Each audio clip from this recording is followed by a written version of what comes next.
have two heads. I'm like, you know what? I secretly despise this sport because everything's so tangled, and I am infinitely patient with my people. Because I feel, I'm an ambassador for this sport. You have a shit teacher. Oh shit. Sorry. Can I swear on this? Yeah, you can. Okay, cool. Please, we encourage it in the right sections. All right. Okay, cool. Cool. Totally lost my train of thought. What was I just talking about? Shit. Before that. You love it. You love it. How much you love working it, how much you love it being on the water. And the split personality, two heads. Yeah, for sure. Like, I'm pretty chill, as you might guess, in the short time we've known each other here. Hide in the bushes and watch me fish. You'll see a very different, you're like, who the fuck is this guy? What do you do with Tom? But I have my moments, but what I love about it, like, people, I'll tell them I secretly despise the sport. And it's just, like I said, a love-hate thing for me. And there are days where it's like, man, it's beautiful outside. I could walk straight out my back door. I live right on Gore Creek in West Vail, and I am 10 steps from Gore Creek. I can literally fish on my back door. And there are days where I'm like, can I go do that, or should I clean house? And no, I'll clean house, man. I'll just stay inside and clean house, turn on some music. But what I love about it as a guide is I love taking this information and how can I present it to Ryan in a way that makes sense? How can I present it to Dave in a way that makes sense?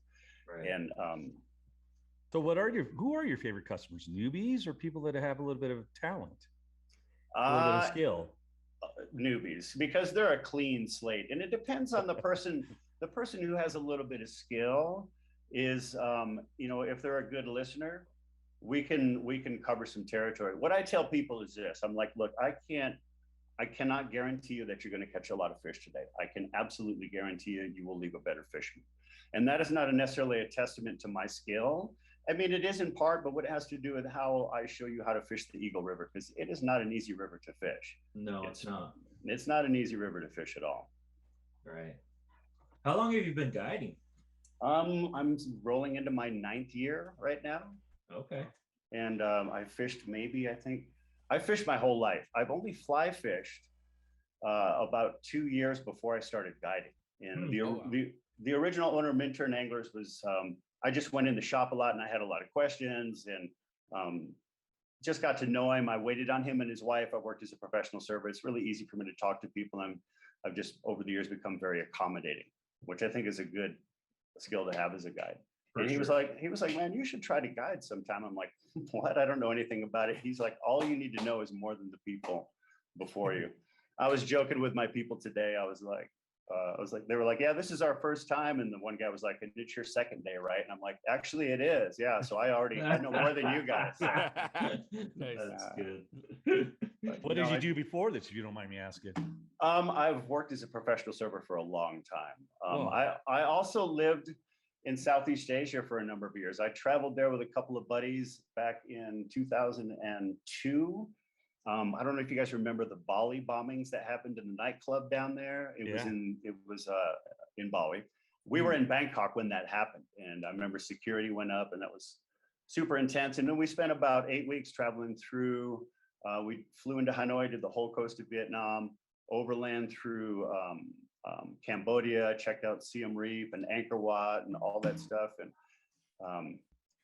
and then ended up back in Thailand, hung out on some beaches and whatnot. I went back a year later because I wanted to just check out some more of the culture and maybe teach a little bit.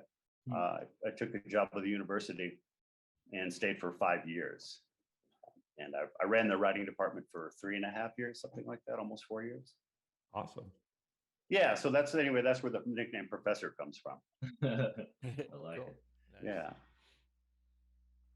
How'd you end up in Colorado, the location you're at? I grew up, my most formidable years, we'll say, were in Central Texas, in the Austin, San Antonio area. I went to school in a little town called San Marcos and was basically a professional student. I was there for forever. And then I had a buddy who was, he came up to Colorado to the Vail area, and I was like, well, I'll go check it out. It's not exactly what I pictured my place in Colorado to be. I pictured it to be more like, Crested Butte or someplace a little more remote, but I was like, I'll go to Vail for the summer. And that was 6 years ago now. Been a long summer, man. Well, that's good because the summers up there are usually pretty short. They are. Nice. So do you ever have any plans on going back overseas and doing any fishing? You know, it's funny you should ask, because I'm really trying to work towards splitting my time between here and Southeast Asia again. You know, maybe not forever, but for a little while. I was trying to just snowball some ideas for what I could do with regards to fly fishing there. I speak a bit of Thai.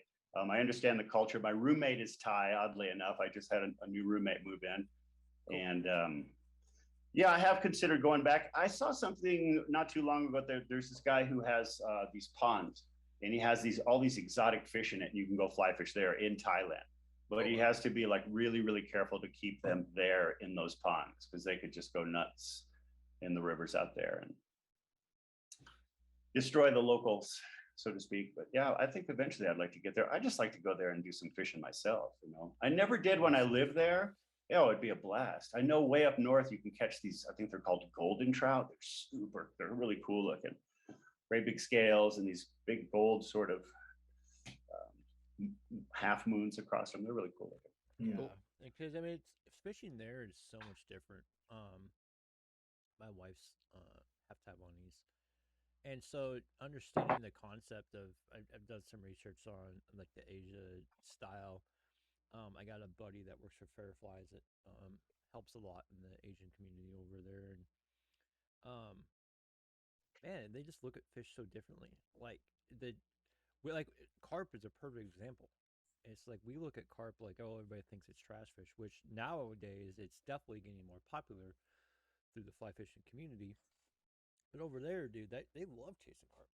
I mean, it's just like they look at an aspect of how it is and what it does. And it's kind of cool how they don't take any fish that they have in their waters for granted, like no. we do. I mean, there's so many fish people just don't chase because they're just like, oh, it's a trash fish. Sure. No, I've never personally fished for carp. I would love to, but I just am stuck here in the valley. It's a small valley, and it's pretty easy just to be like, I gotta drive to Denver to go do that. I was gonna say, come down to Denver and we'll find something for you. It's too far. Yeah. Is that where you are, Dave? You guys down there? Yes, I'm in Denver. Too many people. Everyone else, there is way too many people. I'd rather be in Vail. I've heard, man. Come on up. I got a couch for you anytime. It's not super comfortable, but I'll take the floor. I'll take you up on that offer. Yeah, no, there's a comfortable floor with a carpet on it. So yeah, dude, I found out you're gonna have to meet me up north come spring. I'm gonna try to cruise up and meet my cousin. He's in, was it Essex Park area? Essex Park? Essex, cool. Yeah. Yeah, he's a fire marshal up there, and so we're gonna go up and do some fishing with him. When are you coming? Sometime in spring. Okay. Whenever the snow's not so freaking horrid. July. So yeah, June. Right. Yeah. It's right around the corner. Oh man. Cool, Tom. So you talked a little bit about Asia. So what would be your dream trip though? What's your dream destination for fly fishing? Where would that be? New Zealand. Yeah. Yeah. I mean, big browns or yep, those big wild boys, and just it's such a beautiful place. I've got a couple friends. One guy who lives there, a former student of mine actually married a guy from there, but they're in Australia right now.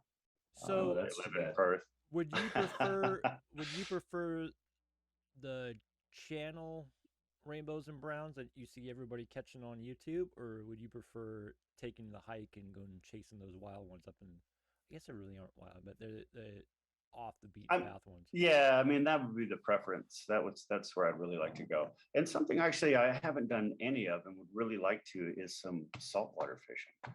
Just standing knee deep or waist deep in water. No, maybe not waist deep, because I'm still freaked out by the ocean a little bit, sharks and that sort of thing. But I guess you get used to it. I'm sure all the salties are laughing at me. Sorry, but oh, dude, I'm the same way. It's like it's a freaky place, man. It's big and it's just huge, but that's just part of it too. My buddy's just like, it's a big place.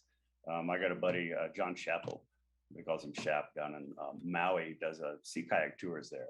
And you always have somebody. I went out and I spent a couple months there and did a few trips with him, and you always got somebody who's like, so are there sharks in the water? He says, okay, there's an absolute surefire way to tell if there's sharks in the water. So you take your finger and you dip it in the water. And if it tastes salty, there's sharks in the water. How'd it work out? No. Yeah. Yeah. Yeah, I mean, it's just like everybody doesn't realize. I mean, it's just like sharks are a crazy animal. I mean, they've caught them up the freaking Mississippi. They've caught them up. They're everywhere, and people don't realize that there's fish out there that'll just jack you up. I mean, I was stationed in upstate New York for 10 years.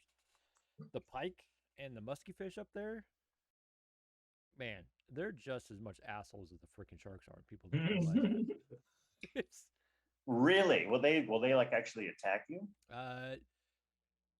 Will they bite you? I think there has been recorded where they will bite you, and they will attack you. I think it has been recorded. And so I've seen them, dude. I've seen bass do it too, but I've seen them take ducks off the top of the water. For sure. I've seen them chase dogs that were swimming. You just see them sitting right behind them, and they're big. I mean, you're looking at, like, especially a muskie, you're looking at over freaking between 30 to 40. People used to throw the 30 inches back because it's just like, oh, this is a small guy. Wow. I caught pike when I was really young. I grew up in southern Michigan, and the family moved to Texas in the early 80s. And there was a little pond across the street, and I'd go out there on a Friday after school, and I would go out it'd be more of Saturday, I guess. I'd go out Saturday morning, and I'd catch some perch and bluegill and crappie and stuff, and I'd clean them, throw their heads and their guts out around there, and we'd go have a fish fry, and then I'd go back after dark and fish for bullheads. Oh, heck yeah. Just slay it. Yeah, they would all come in then. That's good fun. Oh, I hate bullheads. You got stuck once or twice? Oh, yeah. That's how I started fishing with my grandpa down in southern Minnesota.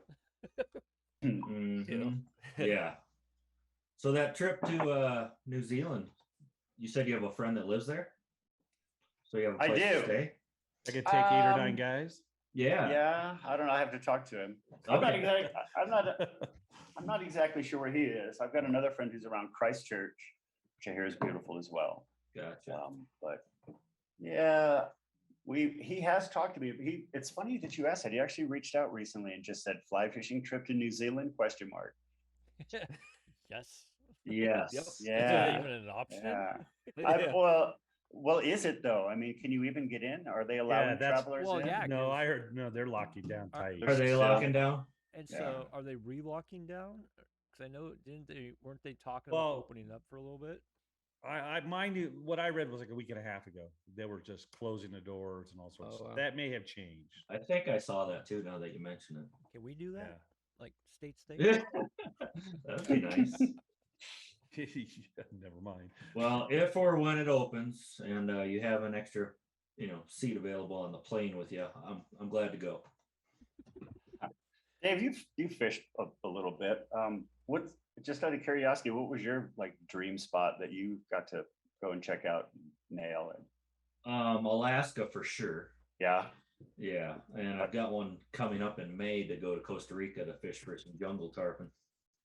Where are you fishing when you're in Alaska? Is it on a bigger river? Are you hiking in for creeks with shotguns and bear mace? No, it's mostly a meat trip. So we go up and stay at a resort that's right on the Kenai River in Soldotna. And they have all the guides, all the boats for both river trips and offshore trips. So usually we'll go up for a week and fish for 6 days, 2 or 3 on the river, and then, few offshore. Load up on halibut, salmon, cod, rockfish. It's so good.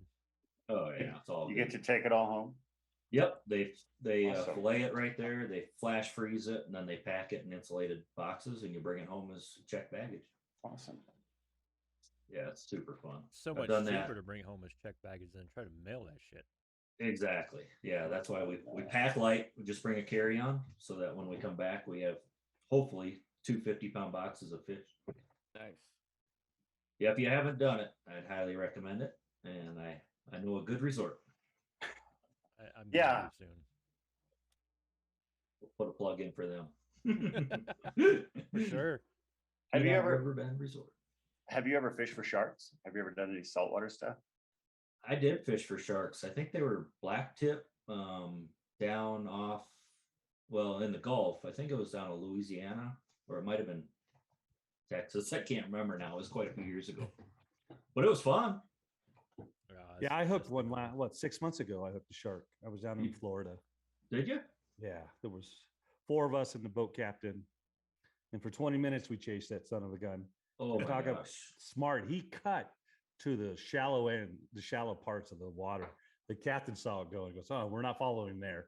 I'm not getting my boat stuff for that crap." But was that pretty good bad. size? he was a 6-footer. I mean, Nice. it looked. I mean, it looked like Big animal. Jaws.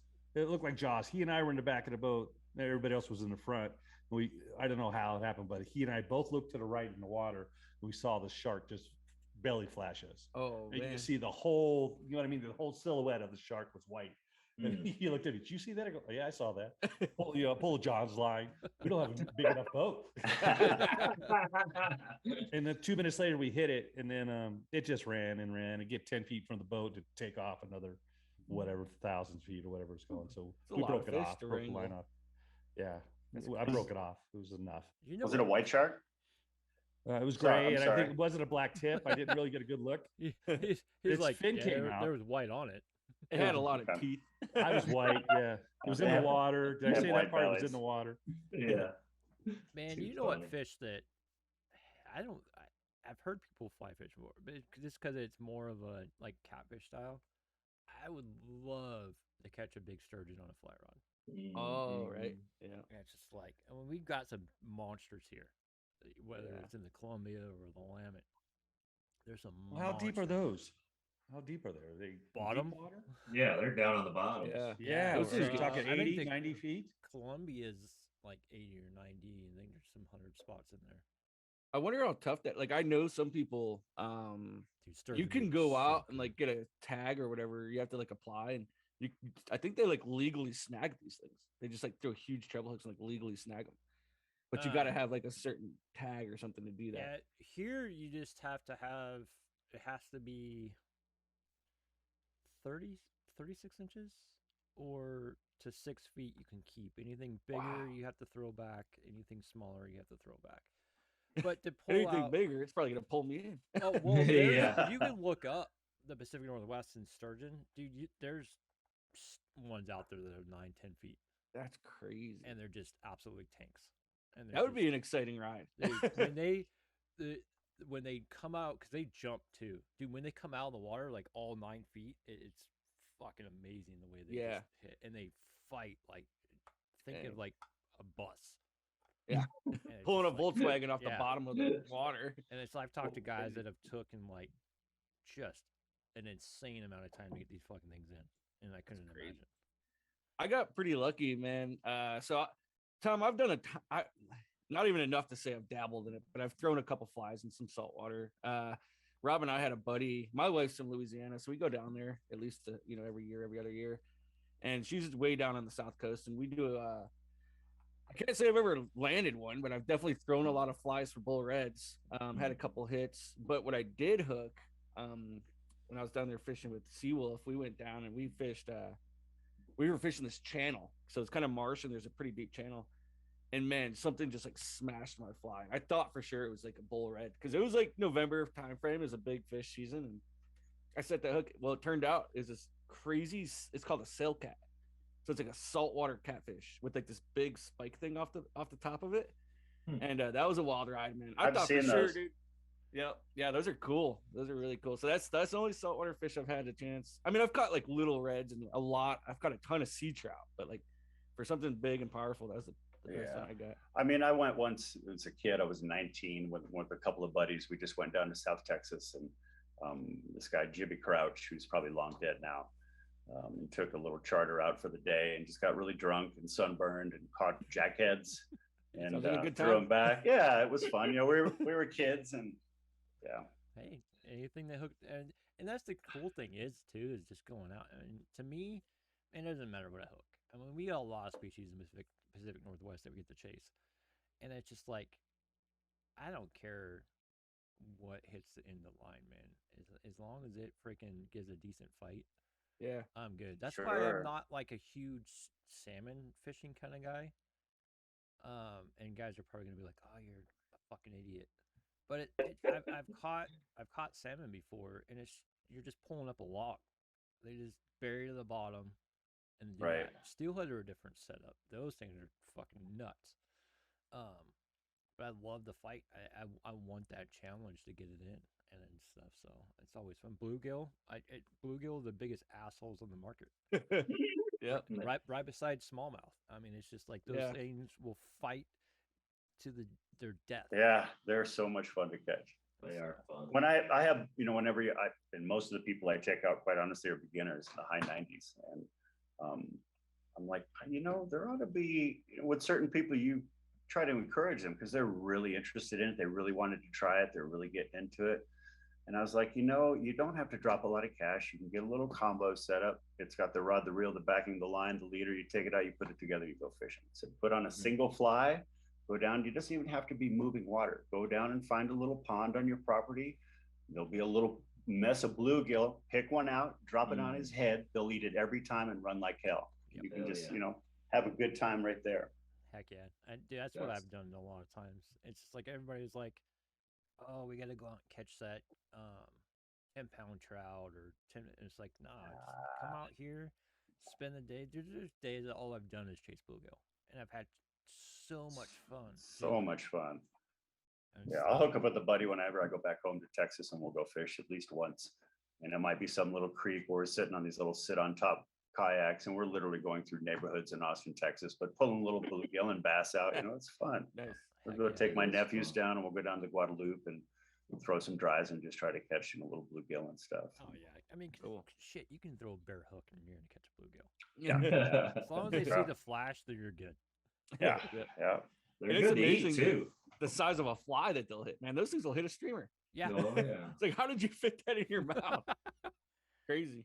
Yeah, and there's some because I'm a huge white meat freaking guy. It's just like, so I love walleye, I love freaking cod, I love bluegill, I love perch. Perch is really good. Just fillets. Agreed. And it's just like, man, to me it's a game changer. It's just like the meat's so much different than even a salmon. Everybody's like, oh, I want that salmon. That's the tier. I'll pay extra for a good chunk of freaking walleye over a salmon any day. Sure, it's a little gamey for me, but I mean, a good salmon isn't really too bad. Depends on where you get it, like Schooner Bay, or I don't think you can fish out there. They're just raising them out there. But what you need to do, Rob, is go up to Alaska and start chucking some big streamers for some halibut. Yes. Oh man. And so people do it, dude. In 300 feet of water. So I mean, it can't be any worse than chasing a freaking sturgeon. True. And I want to get up there soon. My aunt lives in Nome. I've got a whole bunch of buddies in Fairbanks and all that stuff, and they keep hounding me. You got to get up here. You got to get up here. You do. So before I die, I'm going to Alaska sometime. It's a bucket list trip for sure. I thought I'd only go once, and I've been back 3 times since that. Everybody as I talk to is like, you can never go once. It's like a freaking potato chip. You never have just. Good description. So did you fly, you said you didn't fly fish when you were in Texas, Tom? You picked that up when you came to Colorado? Yeah. Oh yeah, I've been in Colorado 26 years ish, and picked up fly fishing like 11 years ago. Okay. Early 40s, something like that.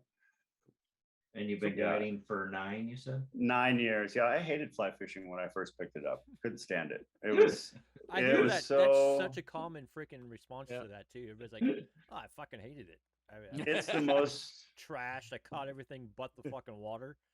Oh yeah, it'd take me 10 or 15 minutes to put that rig together, and my knots are good, and I'd put it right in a tree, or it would just pick up a wind, and it would just be a complete rat's nest. There's more than one broken setup along the Eagle River in the bushes somewhere. I'll take credit for 1 or 2 of those, but the thing is it's funny. The first time I went into Minturn Anglers, the original owner, Matt Sprecher, one of the first times I went in, I lived here in West Vail, and I would just go out the back door. I had no idea. I grew up fishing for freshwater fish in Michigan, and My brother, oddly enough, is the one who got me into it. My brother Joseph, and he's a Texas redneck who loves his guns. He loves to freshwater fish and stuff. But he was like, "Man, you should try fly fishing." And so it was off season. I was like, "Yeah, I'll give it a shot," and hated it. So I went into the shop, and Matt was like, "So where are you fishing?" I was like, "Gore Creek," and he just puts his hands in his face. He's like, "You're learning on Gore Creek?" No. But he took some time though, and set me straight. Talked about just little to no weight and lots of distance, lively bugs. Have that distance between there, and just a real light short cast because it's a techie stretch of water. And I'm grew up in southern Michigan and Texas fishing and throwing out a shit ton of line, and you just can't do that here. And I think that's a lot of problem I see with beginning fly fishing folk, at least as a guide. And that's the nature of my area, the area rather where I work here in Vail. It's a tourist trap, man. It's a resort area. It's a bucket list item, as Dave just mentioned. And so you get a lot of beginners, and you just have to.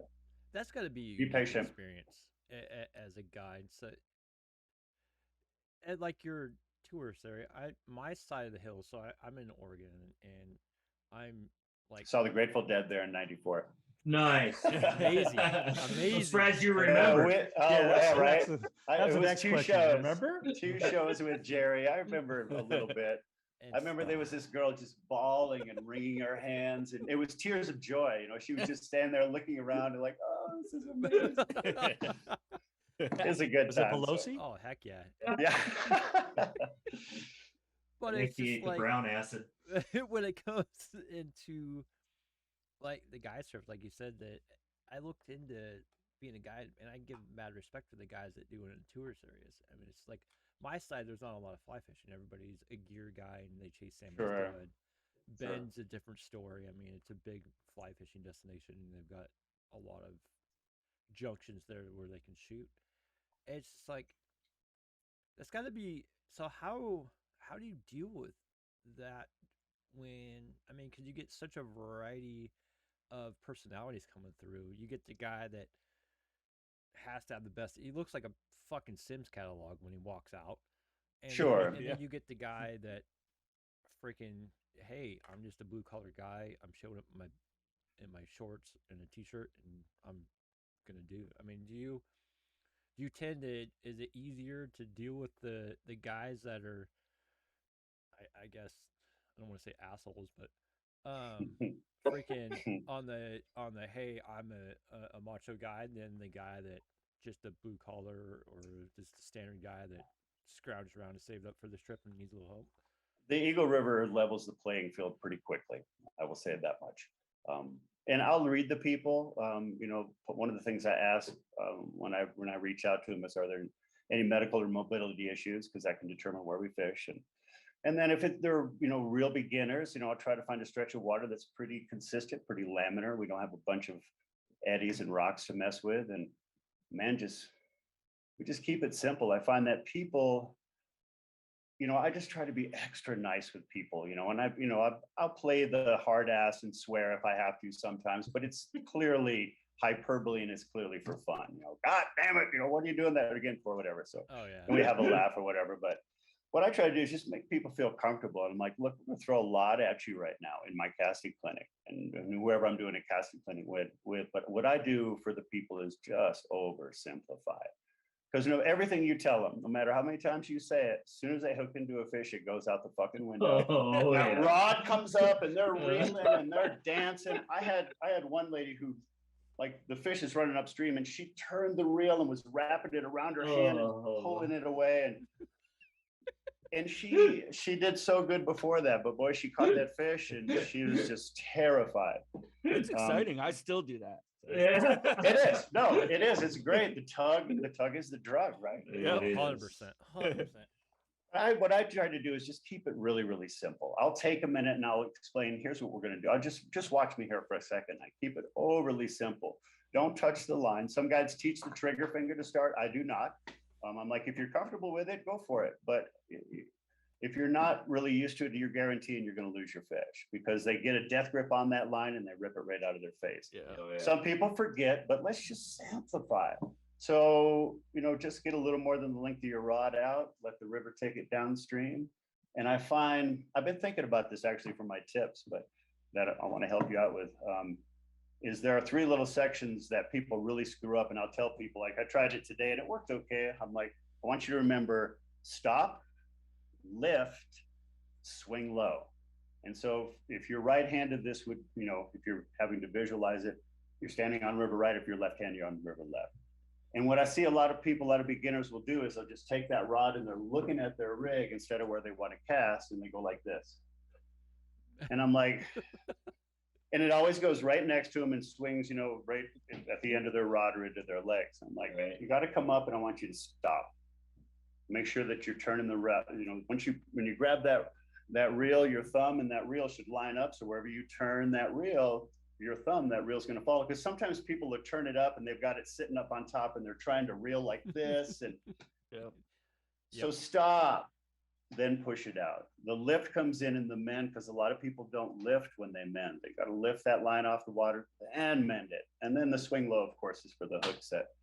And I find if we just keep it super simple, and I take a little bit of time with people on that, but to start with, what I'll do is be like, watch your bobber out there, and just, that's our indicator. It's our $10 word for a bobber. But it has a lot of different jobs, it really does. And for what my beginning clients really need to know is that you want your bobber to move right along with those bubbles and bits of leaf and stuff on the river. You don't want it coming across there, because that's not how these bugs go. That indicator lets us know what's happening with our bugs. So if that indicator is moving in a nice straight line, if these are my bubbles and my indicator's kind of right here with them, we're doing great. As soon as you start moving that indicator, then you're moving your bugs, you're lifting them out of where they need to go. Every time you move that indicator, those bugs are going to jump up, and you're just practicing casting them. Yep. So that sounds exactly like what did you catch this fish on? A good drift. A good drift, yes. Good drift. Yes. You just described a good drift. It's just following the bubbles. It's not crossing. It's keeping pace. Yeah, that's awesome. It is. And you'll get a lot of people that, for complete beginners and novice fishermen, if you're coming up from Texas, or you're coming up from Florida, or places where you're going to fish the coast, you want to come fish the mountains of Colorado, you're going to have to shorten things up a bit, because you'll get these guys who, man, they can cast out 60 feet of line, and they'll send it straight upstream.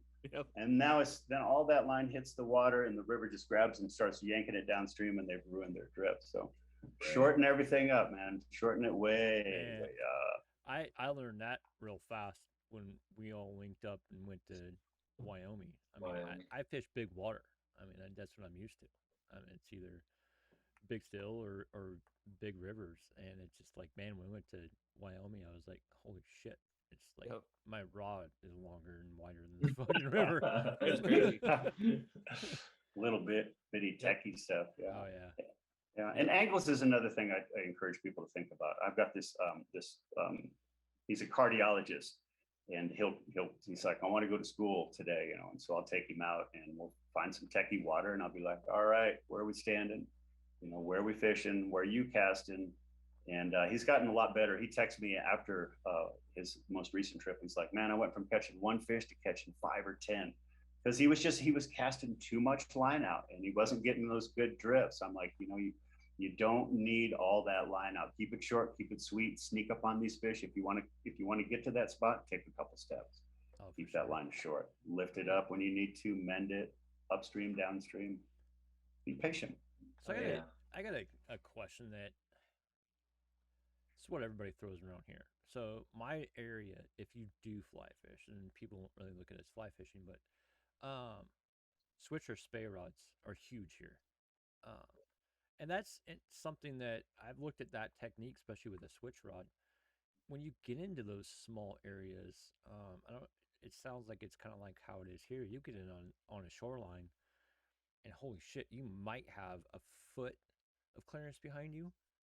And to get in those sweet spots and to be able to do like a snap tee or something with your rod and still get that huge long distance. Is that kind of stuff beneficial in like your guys' area, or is it just not really popular out there? To fish with the spay setup? Mm-hmm. On down in Shoshone, sure. There's people. My buddy Troy will go down there. Troy's a great fly fisherman. He's big into Euro nymph, but he'll take a space setup down there and just rip streamers, do that stuff. I never have. It looks like a lot of fun. I like it, just the big line that you can just toss around. It just looks like a good time. Oh yeah. What I'll teach people, because a lot of the river that we fish here early season, you're knee deep in water that's rushing, and you are just outside of the brush, but there's a nice little seam out there, so let's get out there and see what we can do. But teach people just to kind of push that rod out in front of them a little bit and tilt that back so the reel's in front of you and the rod tip is behind you.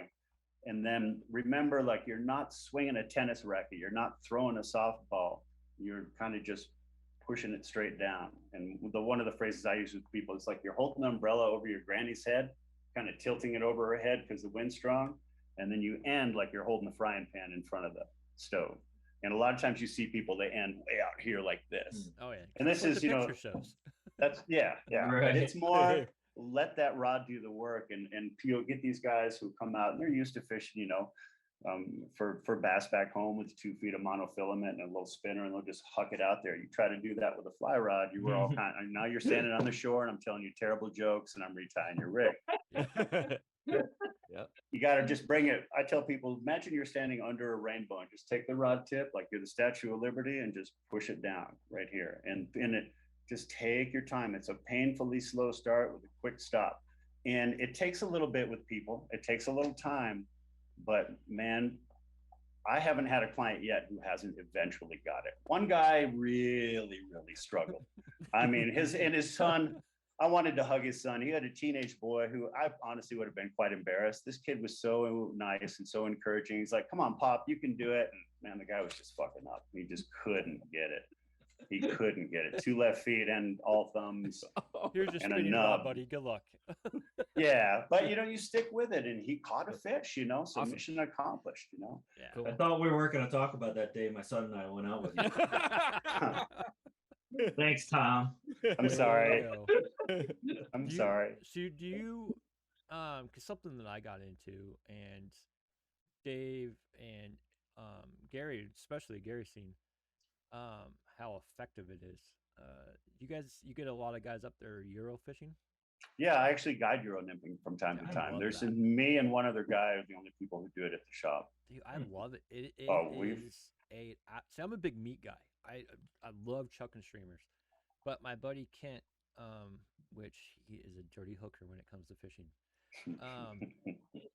he got me into Euro nymphing, and holy shit, So much fun. it just the numbers that you pull off of that, and people, I don't think unless you've done it, it's like one of those things. If you know, you know. Yeah. Numbers will triple. Yeah. Oh, at least. Yeah. You need the right water. You need some pretty fast moving water with a lot of structure, ideally, unless you're Lansegan, then you can just fish wherever you want. Yeah. My guy's amazing. But for example, me and this other guy that I work with had 3 couples. I took the wives, he took the husbands. They went up sure shit, they're gonna just rail fish and crush the women. And I had the ladies all on Euro rigs just because it's kind of easy, and it's a lot easier actually, because it's hard. You want to have the right leader on for beginners. You don't want to have a super light leader. You want to have a pretty heavy one that tapers down, and they can just whip it out and just watch that line close. Yep. And anyways, the ladies fucking railed fish, Nice. big rainbows. I mean, I think we counted between 23 and 25 fish. There were 3 ladies. Wow. And one lady caught like a dozen on her own, and one other lady, I think she hooked into 1, and then whatever's left went to the other one. The husbands come back and they hooked into 2 fish. Oh, that's Jeez. awesome. They got 1 to the bag. Wow. And the ladies crushed fish, but we were fishing Euro nymphing, and it has saved my ass on trips where I'm just getting getting my butt kicked out there, and it's really difficult. I mess a lot with changing my weight and slowing things down, and just fishing really tight, techie stuff sometimes with people, and it's just not happening. Yeah, and it's Go ahead. crazy because you get into water that you don't think of, because like streamer guys like me and Ryan and stuff, we're chucking 2x and all this. And it's just like, Right.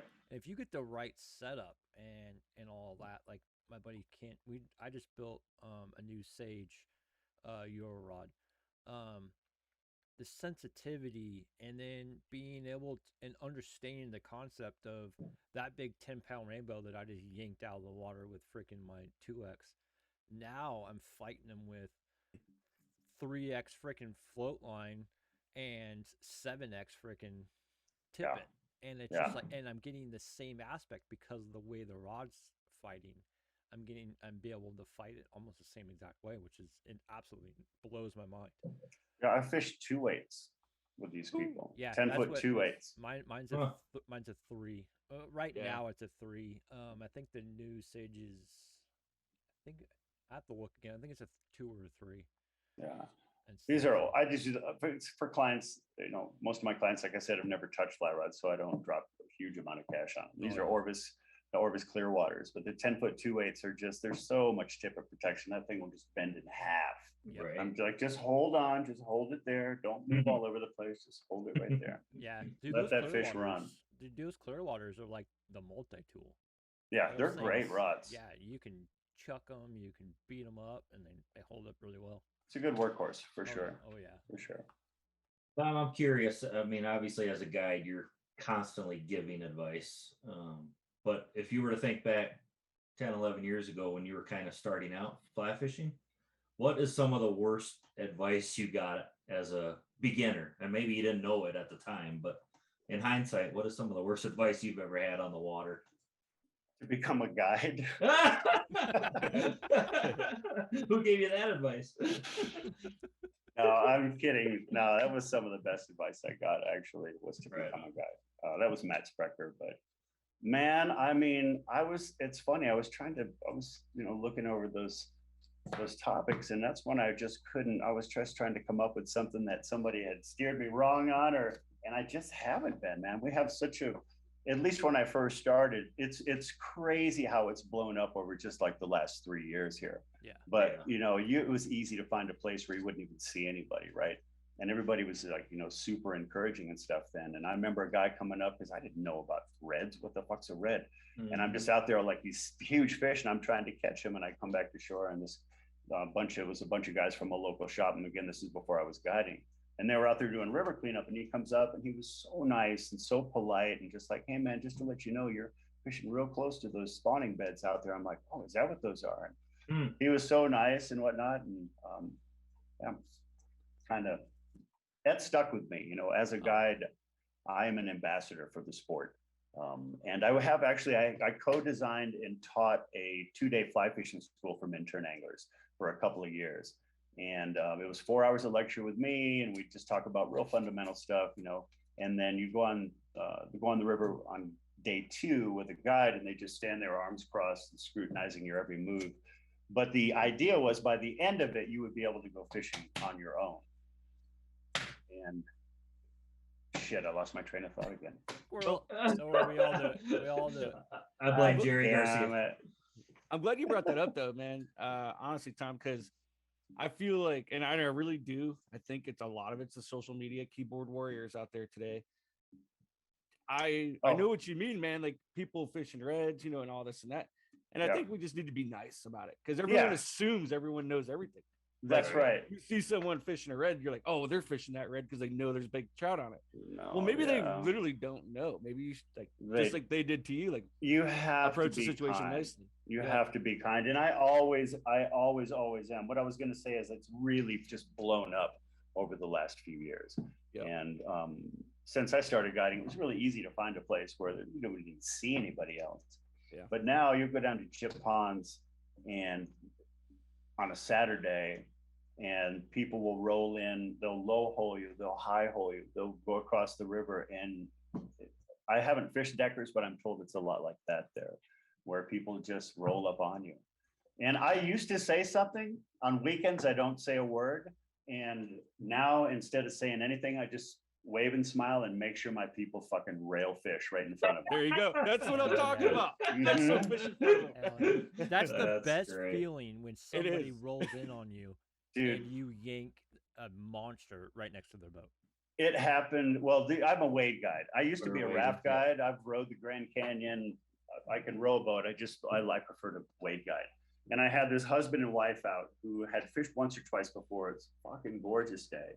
We're in this river. It's full of fish. And this guy just walks straight up to us.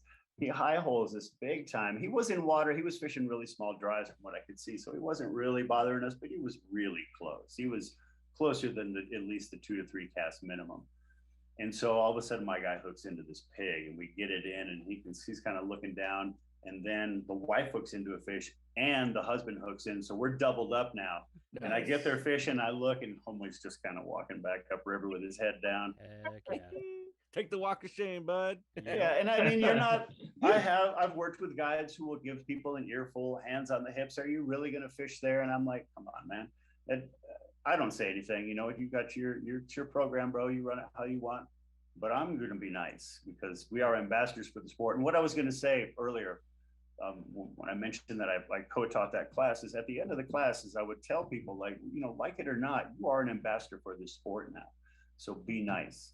And we would talk about etiquette and high holding and low holding people. And absolutely, there's plenty of room out here. Come on, let's fish together. Yeah. Let's say something. Don't just walk up on me and fish, you know.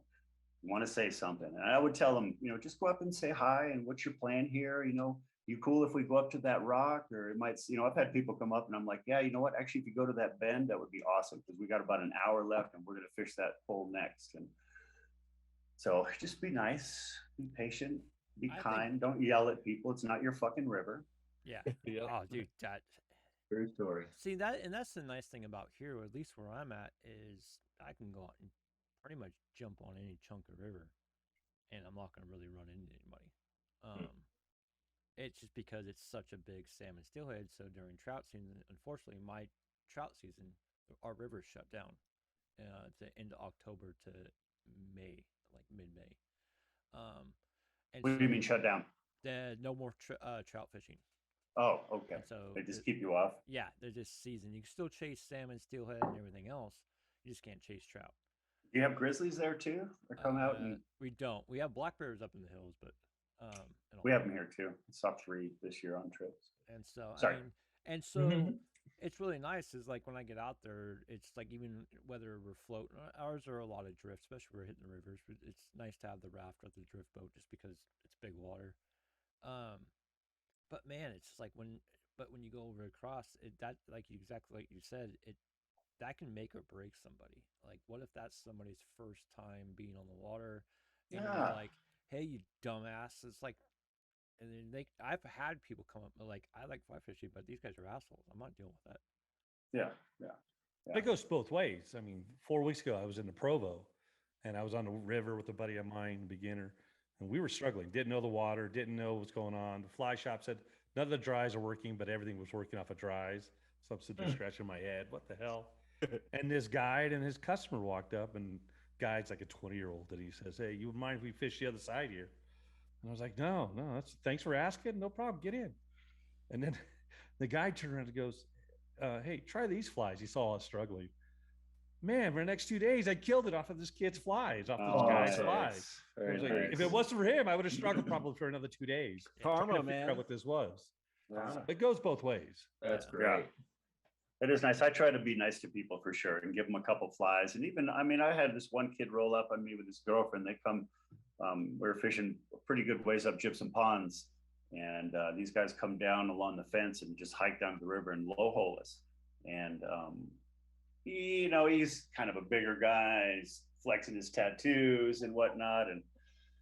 And I was just killed him with kindness. I'm like, look, guys, we're almost out of here. I don't know why you'd want to fish behind 3 people who fish with a guide. This is my office, just so you're aware. Yeah. Let me see your rig though, bro. And I was like, oh, doesn't look bad. You're a little heavy, you know, but man, we just appreciate it if you'd say something next time, you know, a little fist bump and just keep it nice. He wasn't super cool. Yeah. He was kind of tolerated us, you know, because he's, you know, they clearly, fish deckers on weekends. Those, you know what I mean? They're just used to being around a lot of people. I'm like, man, if you just hike upstream around this bend 150 yards, nobody's been up there. And it's beautiful. It's gorgeous up there. But, you know, what are you going to do? Yeah. Be nice, just smile and rail Yeah, fish. That's why I am so antisocial though. I'm that guy that will drive 20 miles out of my way just to get away from one person. Yeah, no, I It's got you. like- and I then- feel that. And then somebody will walk up on you. Yeah. yeah, and it's like, well, I'll tell you what. Usually, if they're walking up on me, they freaking earn that walk to get out there. All right, you made it. You can fish. All right. Yeah, it's not Nice. just a park on the side of the road and we're just gonna hump like 5 feet into it. No, you're gonna be beating brush and getting back into the area where I'm at. Do you like hiking in and doing like high mountain lakes and stuff like I that? love high mountain lakes. Nice. Majority got of some- ours are stocked with brookies. Okay. Yeah, we got some wild fish up here. The Missouri Lakes area is awesome. It's like 13 lakes. I mean, it's not the Missouri Lakes area. It's in the Homestake Wilderness, which I think is White River National Forest. I think I could be mistaken. But it's not too far from here outside of Red Cliff. And it's about an hour and a half hike in if you're hoofing it. But it's not too bad. But there's, I think, 13 or 14 lakes, and they range, from the size of my Tundra up to like 3 football fields. See, And I like full because of he's a Toyota brookies. Yeah. guy. It's a plus. Oh, I got an 06, baby. I love my Tundra. Love So it. I've got an 06 crew cab and I've got a 2013 Same. crew cab. Yeah, the newer ones, I don't know. The bodies are, I don't know. I'm love- kind of getting used to it, though. You like it? I love the amount of room I have in my Yeah. new one. Do you mean the new ones, the 22s? No. What, you I just don't ordered, like the Gary? 22s. 22s. Dan, the man 22s just are- ordered are one. Just, No, you can't get them. You can't get shit. I just bought a car last week from And so- Toyota. Oh, it's just nice. like I love my 06 though. Terrible. I mean that thing, great gas mileage. It's a 2-wheel drive, but the towing capacity is amazing. The gas mileage isn't that bad. Lots of room in there. But man, when I got the Crew Max, holy crap! I'm never going back. It's gas mileage is Yeah. horrible. Don't get me wrong, but Yeah. it's so worth it in the long run. Yeah, I'm a fan. Oh yeah. But yeah, there's great fishing up there. A ton of brookies, a ton of brookies, and it's deep and super clear. You can just see them coming up from the bottom. This little twitching shape that just heck gets yeah. bigger and bigger. And they're not big fish, but I don't feel bad about taking a few of those home to eat Oh because yeah. there's so many. I typically won't eat the fish out of the creeks here. Those are my employees, is what I tell people. I don't want to eat them. Heck yeah. But there's some nice cutties up there too. There's some ponds if you go a little further back that have got some beautiful cutthroats. I Big, love beautiful cutties. fish. Yeah. love that. Cutties are awesome. Yeah, it's pretty rare that you'll catch them on the Eagle. I mean, you can, and I know at least one spot where there's there's generally cuts there, but they don't, that's off limits for guides now, Whiskey Creek section. But we've caught a handful over the years, but I tell people it's pretty super rare when you catch that fish, and the bloodline of that thing is so old. Oh, we got so many cutties here, it's redonkulous. So they can come over here and catch some. Okay, cool. Yeah. So Tom, what throughout your years of guiding, what's the most embarrassing moment that you've had on the water? Man, Besides the 2 people that went swimming today. I mean, I really. They still tip you, by the way, Oh with- yeah, with wet money, right? All the Yeah. money. Was wet. for sure.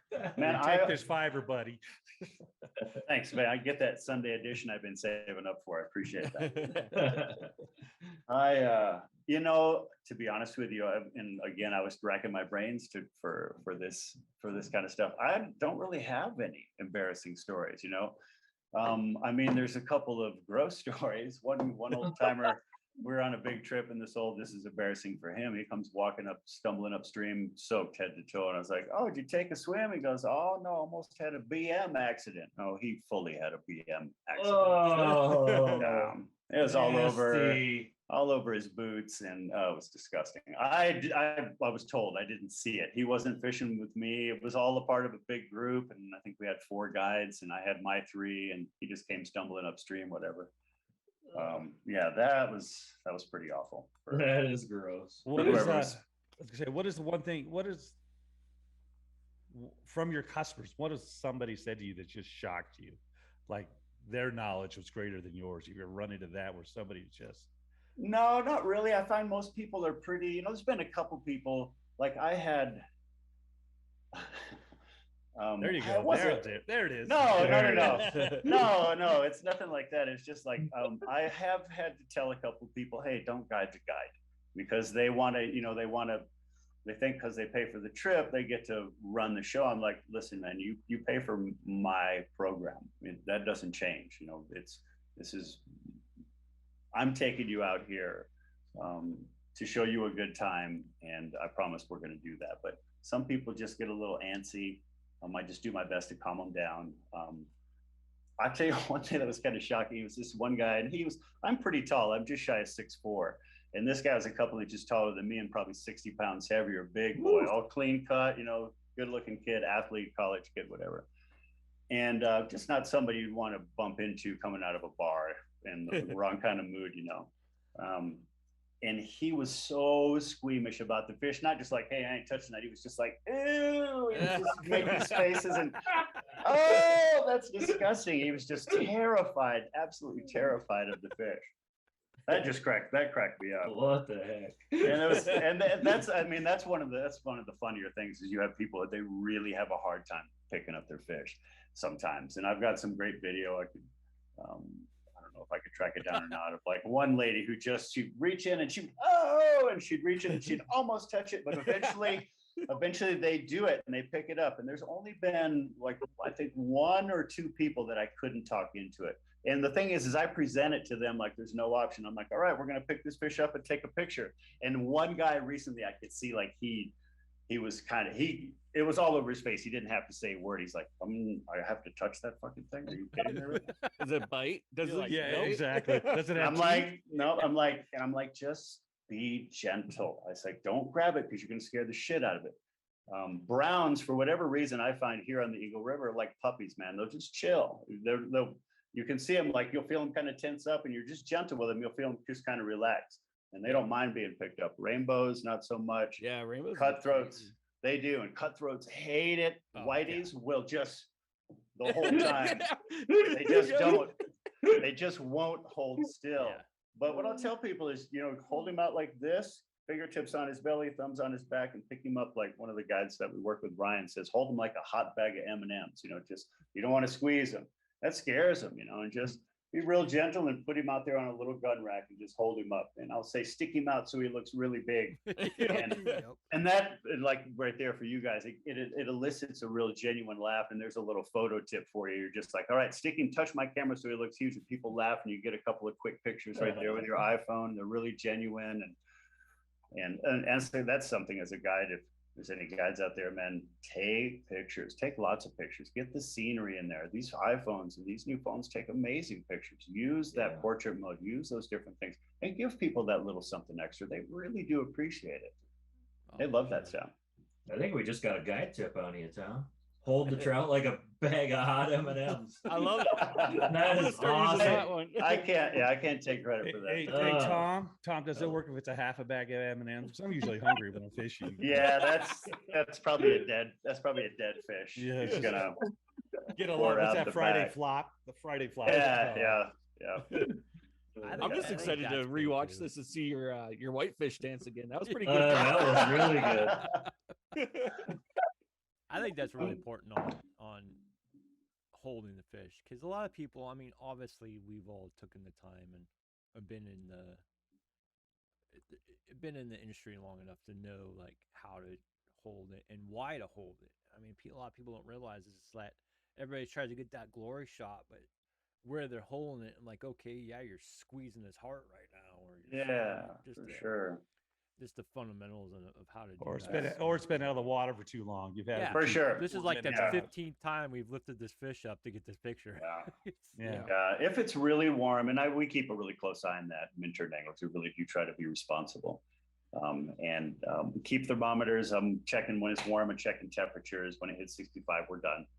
And we'll get that fish in the net. If you had a particularly long run, we'll just froth the water till that fish starts to get spunky again. Pick him up for a quick grip and grin, set him free. And sometimes we don't do that. If it's really cold outside, we won't pick them up because you could damage their gills. And see, that's another thing is when I go over to Eastern Oregon during the wintertime and chase, dude, I always tell the guys, that the vets that come with me too, is like, if your eyelets are freezing, I go, that's the kind of shit you got to think about the fish because their eyelids will freeze if you lifted them up. Their gills will freeze. They're just as cold coming out, and so like the longer you keep them out, the more that they're gonna damage them. I'm like, if we can do it quick, okay, but it's got to be quick. That's why I cheated. Legitimately, my phone is waterproof. It's a construction phone. It's a waterproof phone. So if it's times like that, I really want to get a picture. Well, then I just hold the tail, keep it in the water, bring my phone down, shove it in there, and snap a picture. Yeah, those are great shots too, though. That kind of stuff. They are. And it's just, it's one of those that not everybody gets. Or if you have a GoPro, I mean, shit, GoPro nowadays are cheap as hell. Oh yeah, yeah. So, on the subject of holding fish, one thing I see people do all the time, and it just drives me nuts, is the first thing they do when they hook that fish and they get it in the bag. You guys tell me, what's the first thing they do? The dance and lift it out of the water. Oh, pull it out the water. Yeah. Ooh. Yeah. And I have found that if you scoop that fish up and just bring it up to his belly is just in the water and you pull your line tight, they go catatonic. 9 times out of 10, they just freeze. Head high. And then you can just keep him wet, lay that line down, take that hook out, keep that fish wet. Don't take him out of the water because now he's bouncing, he's rolling, he's getting hooked up in all your bugs and you're having to retie. And if it's cold, like we were just talking about, you're hurting that fish. And you're hurting him anyways, taking him out of the water. Keep him in the water. Just lift him up. And take your damn gloves off. Yes, please. Take your damn gloves off. I'm sure there's a picture of 2 of me holding a fish with a glove, but I try not to. I mean, I generally don't. Unfortunately, I hate to say it, we've all done it, one way or another. Whether it was your Simpson gloves or whatever. Even if I'm wearing those, I take them off. Yeah, I do now. I do. And my biggest thing was especially talking to steelheaders, because it's huge. Because the first thing everybody wants to do is get that glory shot, and they just reach down and grab the tail. Well, I started doing research with like Project Killing Waters and all that stuff, and you get these reruns of these steelheads, so you actually get to see the wear and the handprint on the back of these guys' tails, and it's like, okay, what? And they're like, no, it's like people wearing these fucking wool gloves and shit and grabbing them and taking everything off of them, and they can't fight that. So there's not a special glove they hold it with. They just got lazy for the picture, because I see some guys holding those big steelhead with one glove on, but the hand under their belly isn't gloved. So is that some kind of a special glove? They're just fucking lazy. Okay. I mean, to be totally honest, I mean, there's a lot of guys out there that you'll see wear rubber gloves. The nitro gloves, nitro gloves, and that's not for the fish. That's for the product that they're putting on their bait. Okay. Because the bait they'll use to cure their eggs is freaking nasty. You do not want that shit on your skin. Right. And so majority of the time, it has nothing to do with the fish. It's all about freaking wanting to not get the crap on your hands and stuff like that. Which, whatever. I mean, the nitro gloves. I mean, they're I guess they're not as bad as long as you get them wet. I mean, it's just like this wet your hand. But the best thing people do, I don't care how cold it is outside, unless you're minus 50 freaking degrees, just take your glove off real fast, dip it in the water, get your hand wet, lift it up, and if you don't want to take your gloves off, fine, and take a picture of it in the net, lift it up just high enough. Yeah, exactly. Do that. Yep. Yeah, because we're the fish in the winter, take them off. Yeah. Here's a pro tip for winter fishing. This changed my comfort level and really raised it up, and for my clients as well, is fish with a towel. Have a little towel, a little hand towel, and dry your hands completely, right between the fingers, everything. And because a lot of times people don't bring gloves, and it's not that cold, but you get your hands wet, and man, you guys know. Yeah. And have some hand warmers on hand too. If you're a guide, man, that's a game changer. I had this guy, Mandy and I went out, it was a couple of years ago, I think, and we had this family. And the one guy, man, there was something about him, he was just really handsome guy, perfect smile, earring, and laughing all the time. He was somewhere, I think he was from Africa, because he had a very difficult, it was really hard to understand, but he was always smiling and happy and just, but his hands were frozen at one point. And so I had an extra pair of gloves and I stuck some hand warmers in, and he's like, "Oh yeah, Tom, it's a game changer." Oh, yeah. But it makes people so much more, just little things like that. As a guide, if you can provide just a little creature comfort. So the wife's feet are warm. Here's a couple. Here's some sock warmers. Exactly. Here's some hand warmers. And that's huge for me because I've had cold weather injuries on my hands, be it at Fort Drum. I mean, especially me in Michigan, being at Fort Drum for 10 years, and we were right on the snow belt. So you're in the field for a week at a time at like minus 40. And then and everybody knows once you get one cold weather injury, your body's super, takes nothing for it to get. So my hands, when I'm fishing, even during like the fall, they get to the point where I've had to quit fishing sometimes. Oh, that sucks. So bad. Yeah, that sucks. And it's just like, it's like pain. Yeah. And it's just like, and I can deal with everything else. I mean, it's like 30 degrees out and I'm fine, but my hands hurt so bad. So it's like, a little bit of hand warmer, keeping your hands dry, I always bring 2 pairs of gloves just in case, because I mean, when you're stripping streamers in, they're going to get wet. Oh yeah. Your hands are wet for sure. And then and it's good. One thing I've been running is if you guys haven't seen these yet, so Zippo, like the lighter company, actually makes a hand warmer now. Yeah, You can buy like small ones, big ones, whatever. Yeah, my granddad had one of those. Yeah, those things are awesome. You light it up, and the thing lasts all day. I mean, it'll last 8-9 hours. And if you have waiter pockets, just throw it in there. And when your hand's cold, I have 2. I just keep one on each side. And I'll do that with hand warmers for sure. Oh hell yeah. Now you don't want to get it wet, but that's the one downside. But it does have like a little felt bag around it, so it kind of stays dry. Hell yeah. And then whiskey helps too. Not too much of it. I used to keep a little thing of bullet, either the bourbon or the rye. And boy, you should see these old timers' faces light up. They just lost a fish or caught a beautiful fish. I'd be like, yeah. Yep. So I've always keep it. Actually, it's still in my pouches on my boat. There's a flask in there, and I think I have welder in there right now. Oh, that's nice. So I don't anymore though because of COVID. We can't really swap. Or if I do, it's like, this is your bottle, guys. And it's generally somebody I know. Then I'm taking fish and spoil them a little bit. Oh yeah. So with the that's a good question actually. I mean, everyone has their own opinions and stuff, but like as far as you specifically, what precautions are you taking on the water with COVID? I mean, now none. I mean, we keep distance naturally. You have pretty good distance from people. Yep. But most of the people I take out have been vaccinated or have had it. And so there's the antibodies or whatever. Yep. When it was in full swing, everything shut down and then we opened up again so we could actually fish. And I remember hearing something on NPR where it was, they even had John Garrick on it. I think that's who it was. And it wasn't just like a 2 or 5 minute blurb. It was like a half-hour show of touting the benefits of fly fishing and getting outside, and you're naturally socially distanced and you're in the fresh air and it's just good for your soul, blah, blah, blah. And so during that, we would mask up in the shop, but out on the river, because it's open and most people were just like,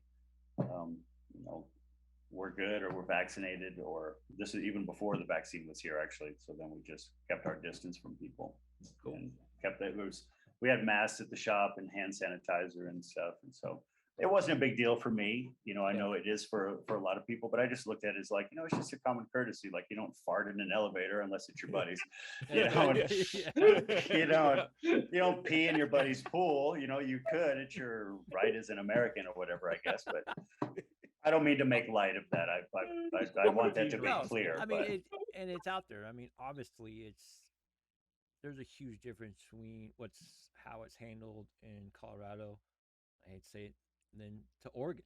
I mean, it's just like California. And California. Yeah. I mean, it really determines, like where I'm at, I'm a farming and logging community. So oh boy. It's very simple. I mean, sure. But the thing I love about my area is we don't judge. If you come into me and you're like, hey, I'm wearing a mask and I've got a vaccine, I'm like, awesome. Yeah, that's cool. And then if you come and another guy comes in and you're like, oh, I don't have this mask and you can screw your vaccine. And I'm like, awesome, dude, because it's whatever you guys want to do. And I think that's important, especially like flight guides. Whether or not they're outdated and to do it, or they're not dated to do it. I think the importance of getting outdoors is greater than worrying about who's doing what. And as long as you can do it safely, I mean, don't get us wrong. And if you're listening to this, we all agree, COVID sucks. I mean, agreed. It's out there. It's not some hoax. It's whatever you're feeling is you're feeling. And we all respect. Yeah, I've lost friends to it, and everybody's lost friends to it. I mean, it's just like family. It hasn't hit our house yet, but I mean, my wife's a teacher, so we have to take precautions. She went and got the shot, and I've got 2 kids, and I mean, it's always something on the back of my mind. And I believe it's a nasty virus that's coming through. Yeah. But I think, especially in being in an industry, that's good that they haven't came in, and I guess if somebody was like, well, if you aren't this and that, then I'm not going to fish with you, and I'd be like, fine, I wouldn't want to take your ass in the water anyway. Yeah, I haven't had to deal with anything like that, really. People are pretty open, and like I've made a comment, and I don't want to upset anybody from your community, but I was like, oh boy, logging community. But I mean, people make their assumptions. You just assume I'm a redneck, Yeah. As I'm a Texas redneck for sure. But we're just because you're a redneck doesn't mean that you're small-minded or closed-minded or short. I mean, the best people I know. Don't get me wrong. I grew up in a logging family. My dad was a logger, and my uncle. I do side logging and drop hazard trees and stuff like that. First thing you think about, oh, you're just a freaking this redneck asshole that's like guns and beer and whiskey, and you're just wanting to start a cult. And not wrong at all. I'm like, let's go. Not really off. No. Pretty close, yeah. I mean, is like, you could see the guns in the back and the freaking American flag, and it's like, yeah, we're there. But it's just like you can never judge a book. Now, don't get me wrong. I mean, there's always assholes out there. I don't care. Absolutely, there's always beasts of burden. Yeah, for sure. And I always look at it like, I always felt sorry. I always felt bad. Not sorry, but I always felt bad for the smaller businesses, like the fly fishing guides and stuff like this, because everybody would come in, and the companies, well, especially here, everybody's like mandated masks in the stores. And then you get these guys coming in like, oh, you're against my rights. I'm like, hey, listen, this is how I tell them. Now, do I like masks? I don't. That's just my personal opinion. But I look at it like, if a store brings it up that says mask required or mask to enter this thing, it's not any different than no shirt, no shoes. Sure, yeah, it's for sure. Quit being just a an common asshole. courtesy. Yeah, quit being an asshole about it. So normally I work in restaurants during the winter, and I didn't last year. I've worked through the winter for the first time, and because I just didn't want to deal with that kind of stuff. People saying, "Oh, why can't we sit in that table? It's open." Well, you know exactly why you can't sit there. It's like, don't be a dick, man. Yeah, but the thing is that I find as a guide, and this has happened to me a number of times, where you're just seeing these people who they're just out there wanting to have a good time. Or I had a guy who gets all teared up when his son caught a fish because it made him think of fishing with his pops and stuff. Oh, wow. And then all of a sudden, once and it doesn't take long, but you get this sort of foundation of respect for each other. Yeah. And it doesn't fucking matter what your politics are. And I've taken some people who are very conservative and stomping this and that, and we just have a laugh about it, because in 100 years it won't matter anyway, and it doesn't fucking matter now. That's what I love about the fly fishing community. The fly fishing community will accept you, and they don't care who you voted for. Yeah. They don't care if you're male or female. They don't care the color of your skin. We will accept you for the main purpose that you love to do the same thing we do. Totally. Yeah. And then respect the water. Yeah, and that's what I love about it. And it's just like, and we won't tolerate outside bullshit like that, because everybody knows boat talk. That's just not allowed. Right. It's like, no politics, no religion. We're gonna sit here if you drink or if you don't drink. That's the biggest thing. It's just like, what do you drink, and is it alcoholic? That's like the biggest question right there. Exactly. Funny. I was just like, no, this isn't gonna work, kid. I love you. you're gonna have to fucking go somewhere else. Yeah, it's a challenge, but you just, whatever, figure it out and make it happen. I was at mad respect. Try to. And it's like some days it's I babysitting, appreciate some that. days it's freaking it's awesome, and it's a life changing event for people. Yeah, I love what I do. I love to guide. I really do. I could do it every single day. And the crazy thing is you can tell the people that do it for the passion, and you can tell the people that got into it thinking that they were getting money. Because guys like you, yes, you get it. You got in with the passion. You openly say, "I love this. I love I love going to work every day." You get these. Unfortunately, I had to say it. You get these younger guys.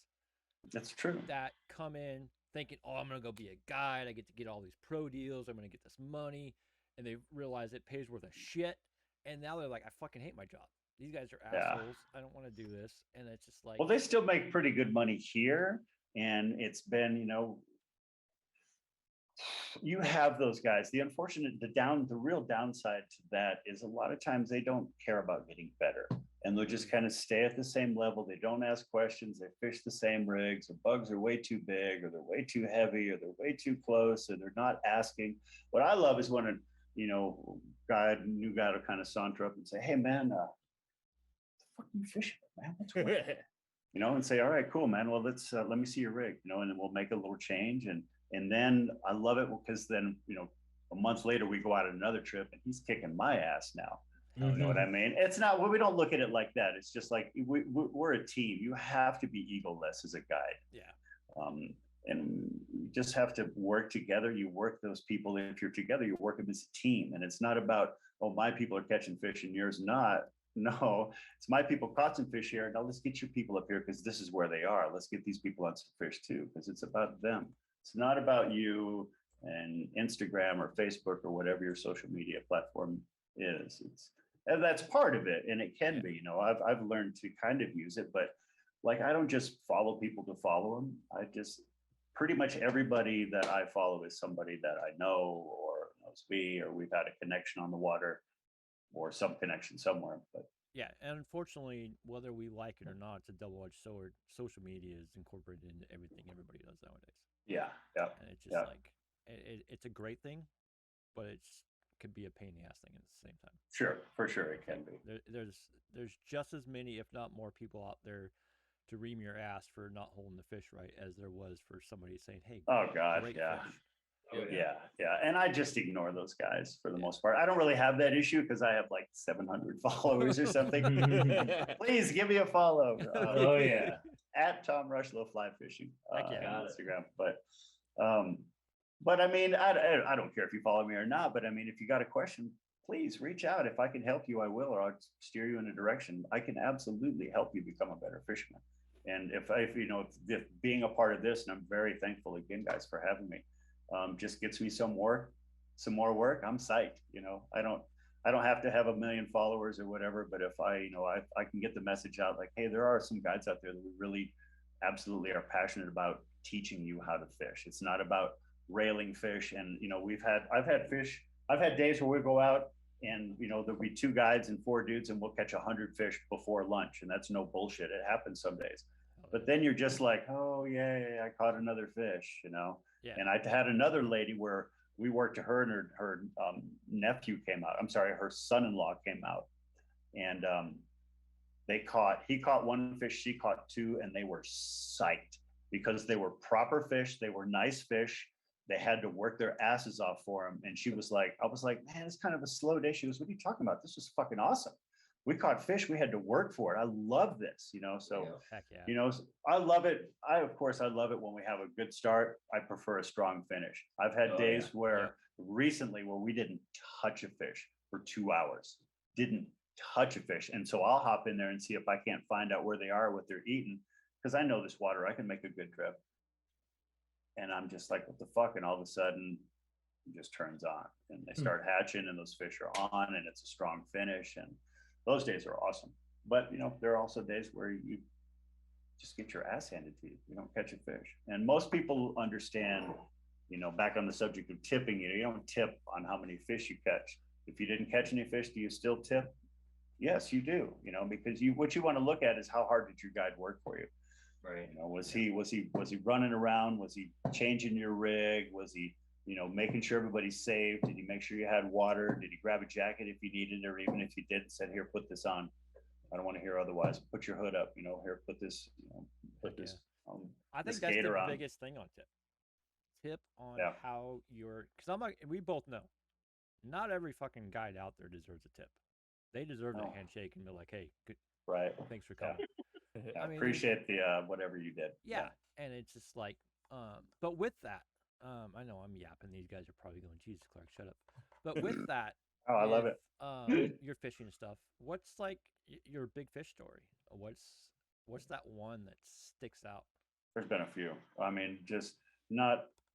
It's the fish that get away that suck, you know, because we work really hard for them sometimes. And I had this young couple who came out, and they were on a half-day trip, and the guy was like, "Hey, man, you know," he caught a few, but his wife, she was really struggling, and she finally got the whole presentation down. She got her nice flow, and she's like, he was like, "Man, I'll take care of you. You know, if we can get out, just fish for a little bit more." I'm like, "Oh, no problem, bro. I'm off this afternoon." So I took him to a place called Perry's here, which is in Eagle, or I'm sorry, Edwards, on the Eagle. And we got in, we finally found some nice fish, and she just kept missing them and kept missing them. Finally, we could see this one fish just rising, and we put on like the triple dry, and she set it in there and mended, and it floated past it, and it just fucking hung. And it was on, and it was like a 22-inch bow, big, fat, just proper football of a bow, or just a slab.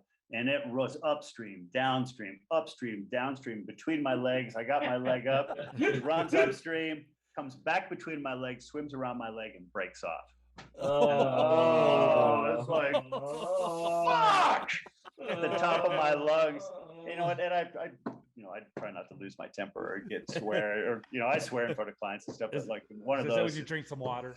Yeah, water. There's not enough water at that point. Yeah, no. And I mean, she was fine with it. You know, she did it herself. You know, she set that fly out there. She got that big old fish to eat. She played it for a good while, upstream, downstream, between my legs and off. But then I learned to play, or to do what we call playing goalie. So when that fish is there, you got your net down, and you're just, you know, so it doesn't get to doesn't try to go between your legs. You got to play goalie. But, and then there's been others. There's been a couple where I had one guy play this fish. This was out at Rolling J and I had some guys that knew how to fish, so I'm just babysitting. I'm just hanging out so Bryce doesn't get pissed off. Love you, Bryce. Just keeping these people happy, you know, or just, you know, whatever, just making sure everybody's cool. We've got some water, or let's change your bugs here. Try this rig now. Don't tie that. I got that kind of deal. And anyways, it's getting close to lunchtime, so I got to go find Zach, and I know he'd just head up towards Home Hole, if you guys know the area. And he's just a little ways down from there. And he's got this monster on out there, and there are some huge fish, and his rod is bent. And I'm like, hey, and he looks over his shoulder. He's like, dude, I've had him on for like 5 minutes. In the water out there, if you're not familiar with Rolling J, it's really shallow, and there's deep little channels here and there. When I say deep, I mean like knee or thigh deep, and depending on, you know, the water level. But when we're fishing, it was, you know, relatively small. And this is a big monster of a fish, you know, pushing, you know, 25, I know that's a big fish out there, 25, 30-inch fish. And it's upstream, it's downstream, it's up almost under the bank, and he teases it back out. It goes downstream, and I'm looking at the fish, or I'm looking up at him, and all of a sudden I just see the whole rig come flying over his head, and he goes, oh, he got off. And it's sitting there, so I go after it with the net. It swims past me and it goes at him, so I take the net and I just dive at the fish in front of it, and there's just water splashing everywhere, and I come up and I've got the fucking fish in the net. Way. It was just like, yeah, it was so awesome. Hey, where were you at, bro, when we were out there? You need to do that for my I know that thing. Dude, I took Ryan up there, and he had a steelhead on, man, and Yeah, it charged, it leapt, it came right at us. There's nothing we could do. That fish was gone as fast as it came. Yeah, lost a lot of fish out there like that too, for sure. Home hole, Gary, that's where you caught your big fish. It was home hole. He threw on a salmon fly. I think when was it, like April or May? I mean, there was no purpose for throwing a salmon fly at the time of year we were there. And he laid one out there in home hole, and this huge cut boat smashed it. Probably the biggest fish of the day. Nice. Yeah. I was in shorts and a t-shirt, and what was the guy's name that owned the place? Bryce. Like Bryce. was like, what the hell's wrong with you? Oh yeah, well look at this fish. Yeah. But we were still messing with that fish because the pitcher doesn't always go really fast, got in the water. And Josh behind me hits another huge one out of the same hole. So we had two monsters come out of that hole at the same time. That was awesome. Man, apparently, I need Good trip, good place to go fucking do some cool fishing. It's beautiful out there too. I've been out there, done trips out there like after it snowed a foot and it's crystal clear and it's like 11 degrees or something, and then it warms up eventually. But man, that is just such a pretty place. And you have I'm a fan of fishing in snow. I love it. Love it. It's so much fun, and it keeps. I call them the road warriors. Keeps the freaking lazy people out too. Yeah. And it's too cold. Yeah, Everytime's awesome. I love hiking in, freaking running the banks. Nobody's around. Absolutely beautiful. Make sure you bring your glasses because you're gonna get snowblind. Yes, for sure. I'm curious. Frozen islets. I think you're the first guide we've had on the show, Tom, and I'm just curious. You've talked about the hats you wear and a lot of the pleasures of the job, but is there something you'd want to tell somebody that's thinking about being a guide? Like, what's the least favorite thing about being a guide for you? Is there anything? Jeez. Kind of putting you on the spot here, but no. I'm curious. I'm really curious. This is more for customers. I hate it when people show up early. You get these go-getters who come in a half hour early, 45 minutes early. Just show up on time. Okay. We're good with that. I'd be that guy. I'm not gonna lie. It's the military in me. If you're on time, you're late. That's just and that's how I am as a guide. I'm always there a half hour early. I'm at the shop a half hour early so I can do a little paperwork and grab a burrito or something if I want to. That's understandable though, because I mean, even though you're like, hey, link up's at 7, they show up at 6:30. Especially if you know they're there, it's gonna be like, sure, and that's all right. No, but you know what I would say, Dave, to answer your question, is you can really be hard, and every guide I know is like this. You can be, especially new guides. If not only new guides, it's not so bad for me now, but you can be really hard on yourself as a guide and be like, fuck man, we're not catching any fish. I suck at this, man. And it can be really frustrating. You don't suck at it. I mean, you do, we all do sometimes. You have bad days and whatnot, but you just got to stick with it, man. And you got to ask questions. You got to challenge yourself. You got to mess with if you're nymphing, mess with your weight, man. Really, sometimes those fish are there, they were so easy to catch because they were right here in this nice easy run or this nice glide part of the run, or in the afternoon they were up in this slow water, but now, or this fast bumpy water, but man, now it's 2 days later and it's temperatures have changed, and where the fuck are they now? And I can't get anything to eat anywhere. Just start playing with your weight, start adding some weight, get deeper, get slower. And weight, this is one thing I learned from Dwayne Redford, who I'm very fortunate to work with. Dwayne's, I'm sure you guys know Dwayne. He's a published author. He's just got a ton of great advice out there. And his first book, Flyfisher's Playbook, changed the way I fish. It really did. Just for one reason, is just looking at weight as a way to control your speed. Yep. and how your rigs go downstream, and be willing to take a little off or add a little bit. Be willing to, you don't have to change all your bugs, man. Go with the bugs that, I know this sounds kind of silly, but go with your confidence flies, the flies that you feel confident about that work for you. Because as long as you got that size and that shape right, the color is important too. But if you're in the ballpark and you're presenting it right in a good way, they'll eat it. Heck yeah. That's another great guide tip, man. Yeah, I do that. I force myself to do that. Change my depth, change my weight before I'll change my flies. Just because, like you said, I know these flies work. They're my confidence flies. Totally. So what am I doing wrong? I'm not deep enough, or I'm not slow enough. And that's one of those biggest things. Is I'm a true believer. Is mindset is going to determine your day. You walk in there. I've gotten, and we've all been there. Gone in there. Oh, I'm gonna go try this. Oh, I just suck at this. Probably not gonna catch anything. You just go in there. Oh, it's like, okay, you fucking Downy Debber.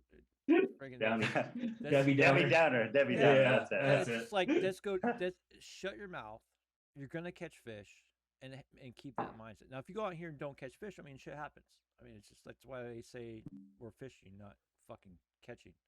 But we're gonna attempt to go catch. Right. But if you already are like, you're already failing before you even fucking hit the water. Like, I don't even want to be around you. Yeah. You got to go in with just a sense of peace. And if you're on the river long enough, it doesn't matter what it's going to set you there. It's going to get you there. People just need to freaking realize it. Go in there with open-minded. Go in there with the understanding of you're going to have to possibly change something. You get these guys out there like, this is my setup. This works great. Yeah. This works great at home. I'm not changing this shit for nothing. I'm like, well, then you're gonna catch shit today. Right. Yep. And so be understanding of knowing that you need to change that up. Yeah, you got to. And trust your guide. Or not.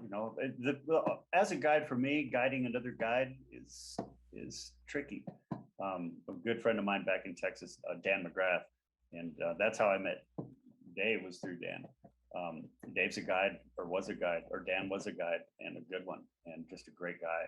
And but he came out to Rolling J and he wanted to fish streamers, and so I was like, all right. And he was throwing them, and he got a couple little browns to eat, and he just kept hucking them, and nothing was happening. I'm like, so Dan, you done pissing in the wind? Do you want to catch some fish now? And he was like, man, I'm trying to get these guys to eat these streamers. And I get that. We tried our best, but then we just started fishing what was in the water. They're big trout, but they're still trout. They're going to eat what's coming down the river at them. And the first two big fish we caught both ate little bitty, not little bitty, but like size 16, little waltz worms, basically, just that kind of caddis pattern. And he couldn't believe it. I was like, come here, Dave, and rolled that fish over, and that little thing was just hanging out of its mouth. And he was just kind of like, Dude, I'm a true believer because my biggest brown was on a size 20 freaking split caddis. And they were just like, I was chucking big shit all day long. And it was a fluke. I just kind of chucked it out there, just like, oh, you know what? This is the last thing in my fucking box. It's like, sure shit. Nailed it. I was like, hell yeah.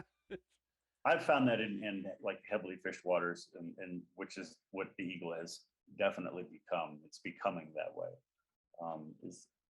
We have really good luck just fishing midgets, going really small and really long and lean. Put a little more distance between your flies than you think you need to when that water is really shallow and gin clear. And I'll go weightless, like completely weightless. At least now, with a little bit of weight there at the front. So those bugs are just super lively, and they're dancing through, and they just look a lot more natural. Yep. And we'll lose a lot of fish too, but the tug is the drug, and so when the people lose the fish, they're like, oh man, I'm like, oh, it's all right, man. You got to do the fun part, don't be bummed. Yeah. That's an LDR. Yeah, we'll get a picture. Yeah, exactly. long distance release. Absolutely. Cool, Tom. Well, we all want to thank you for being part of the podcast. Man, I am so thankful to you guys. Thank you so much for having me. I hope I was able to provide some useful stuff for your listeners. And I'm writing a book on fly fishing. I would love to come back at some point, cool. maybe when it comes out. Yeah. So Absolutely. Yeah, great conversation, man. Thank you very much. So the last thing I want to do is the floor is yours, man. If you want to give a shout out, if you want to talk anymore, I mean, you've given us a ton of information so far. Oh man, floor is yours. Man, I don't know what else I really have to say. I mean, just if you're considering becoming a guide, do it because you like hanging out with people. Do it because you're patient. Don't do it for the money. I mean, you can get there for sure. I make a great, not a great living. It's great money for a very short time here in Vail. We have a pretty short season, but be patient, be open-minded, ask questions. Don't think you know everything, because you don't. I've been at this now, just a little over a decade, and I just feel like I'm starting to understand how it works. It's a lifelong learning process. It really is, man. It really is. Awesome. What's the name of the book, Tom? Do you know it yet? I don't. It's going to be what it's about, basically, without getting too much away. It's a day on the water, and just There's your title. Right. Oh, there you go. None of your damn business, Dave. Go buy the book. I will Day buy on the book. water. But what it's going to be, and Dave, I would love to, at some point, really would love to sit down with you and Stan as well, man, if you guys would be down. I write. I've written my whole life. I have a very strong grasp on my voice as a writer, so to speak. I'm not saying I'm a great writer or anything like that, but I can tell a story if I have some time to put it out there, and I can make you see things, visualize things, so to speak. But my book is going to be about mostly just like stories of just fucked up shit that happens on the river sometimes. In the stories that, if you've been guiding for any length of time, you'll have some. And I'll give a quick, just not a blurb from it, but what inspired the book was, do we have time? Do we have a second? Yeah, I'm curious. Cool. It's I don't know if I want to end the podcast like this, because it's a kind of a gut-wrenching story. It's a hard story, and not the whole book doesn't need to be like that, just to let you know. But it was two guys. One guy I went to high school with, and he has two grown sons now. They're both in their early 20s, and they came out to fish with me, and we're driving to the fishing spot. They had a buddy of theirs with them, and so we're pulling over to the spot, and I see it's a spring, and I see a dead deer, which is uncommon. As we're pulling over, but just past it is a little tiny figure, and I knew what it was as soon as I saw it. And so we pull over, and I'm like, I'll be right back, guys. And I walk back up, and sure enough, it was a little baby deer. But the thing that's so fucked up is his mama was pregnant, and he was inside of her when they got hit by the car. Yeah. He was he was just soaked in amniotic fluid. He was just curled up there, perfect, little spots on him, and just so tiny, so fragile, so beautiful. And I just kind of picked him up and set him in the grass, because I was like, man, nobody needs to see that. And so we fished, right? And it's just on my mind the whole day. And I just like couldn't get it off my mind. And so we go, a few miles away, we fish, we end the day, we come back, or I come back to the spot. And I fished him out of the grass, and I went and I just laid him back down with his mama, because it just seemed like the right thing to do. And I remember thinking, like, man, it's a fucked up thing to have to, and I put myself through it, obviously, but that's kind of a fucked up thing to have to deal with. And I can't be alone. And sure enough, I've mentioned that story to a couple other people, like, dude, that reminds me of this time when, kind of a deal. But what I want to do in the book is talk to people, tell them that story, talk to you, Dave, at some point, and then. What I'm not asking people to do, I want people to write.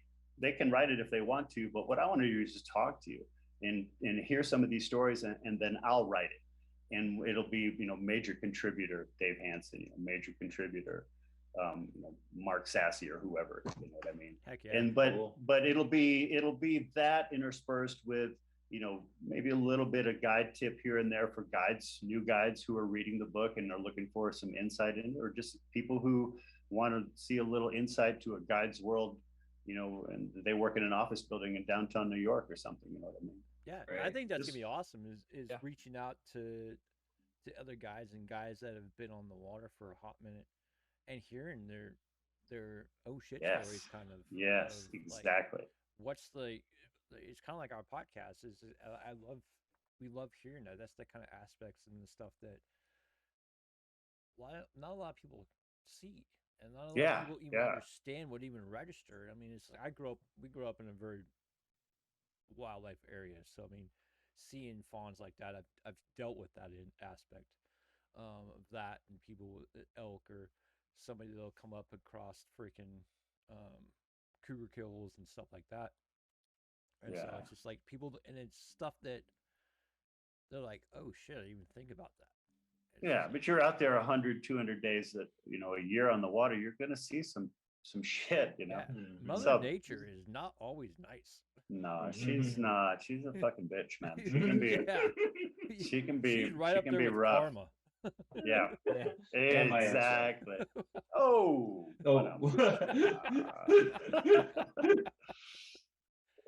Cool. And So thank you, Tom. and thank you so much. Thanks for letting me plug the book idea. It's coming out. It'll be a little bit, but man, I really appreciate you guys having me on and letting me just talk about fly fishing and guiding. And I love it, love it, love it, love it. Absolutely, man. Appreciate Thanks for the it. great Yeah. conversation. Thanks for coming, buddy. Yep. Appreciate So it. this has been Appreciate you. Set You Free Outdoors podcast with Tom Rushlow. If you're ever in the Vail area, look him up.